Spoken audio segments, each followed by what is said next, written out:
जयराम जी की जय साईं लीलाशाह। स्वामी लीलाशाह सत्संग में आपका स्वागत है। आज का विषय है आत्मज्ञान। 3 सितंबर 1961 को उपलेटा में किए गए प्रवचन में स्वामी जी ने कहा है कि ज्ञान प्राप्त होने के बाद भी सद्गुरु, सत्शास्त्रों व सत्संग की स्तुति करते रहना चाहिए, पूरी जिंदगी करना चाहिए। ऐसा सोचकर चुप नहीं बैठ जाना चाहिए कि सद्गुरु की ओर से मेरा कार्य पूरा हुआ।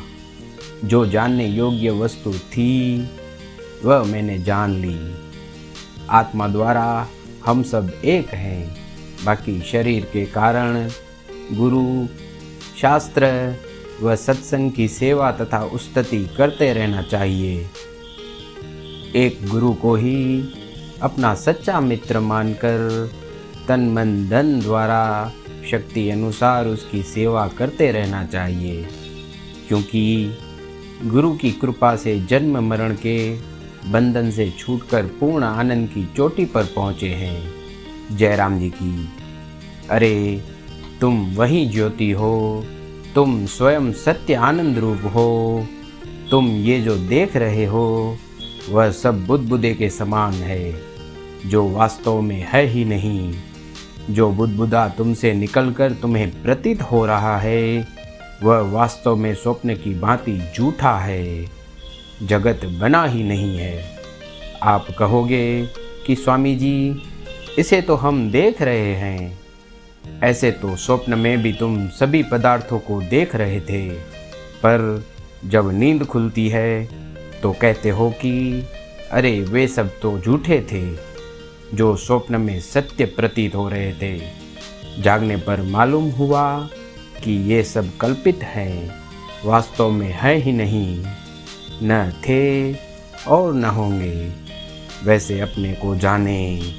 जब ज्ञान में जगते हैं तब एकदम मालूम पड़ जाता है कि मैं ही एक सत्य रूप हूँ और सब मेरा ही खेल है। केवल मैं ही सत्य आनंद स्वरूप, शांत, निर्विकार, शुद्ध, अखंड व्यापक, धीरजवान, संतोषी, सब में वह सबको आधार देने वाली हस्ती, शक्ति देने वाला हूँ। मेरे अलावा दूसरा कुछ बना ही नहीं है। सिर्फ एक ही एक के सिवाय दूसरा सब शून्य समझो। जयराम जी की। जिसने पहचाना स्वयं को उसने पहचाना रब को। ये सारी लीलाएं अपनी हैं, न ईश्वर, न परमात्मा, न बंदा, न खुदा। मनुष्य सारे साधन इसलिए करता है जो कि उसे अपनी आत्मा की पूरी जानकारी नहीं है। स्वयं को जानने से एकदम मालूम पड़ता है कि इतना समय जो दुख, दर्द व परेशानियां सहन कर रहा था तथा दौड़ धूप कर रहा था, वे सब व्यर्थ थे। ध्यान, उपासना, योग, मंत्र आदि सब तब तक हैं जब तक ज्ञान नहीं हुआ है। दूसरे सारे प्रयत्न छोड़कर आत्मज्ञान प्राप्त करना चाहिए, क्योंकि अंतिम मंजिल यही है।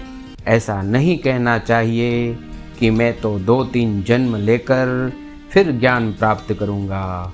नहीं नहीं, अरे इस जन्म में ही। भाग्य से यह मनुष्य जन्म मिला है, पता नहीं दूसरा जन्म किस गति वाला मिले, फिर क्या वहाँ ज्ञान प्राप्त करोगे।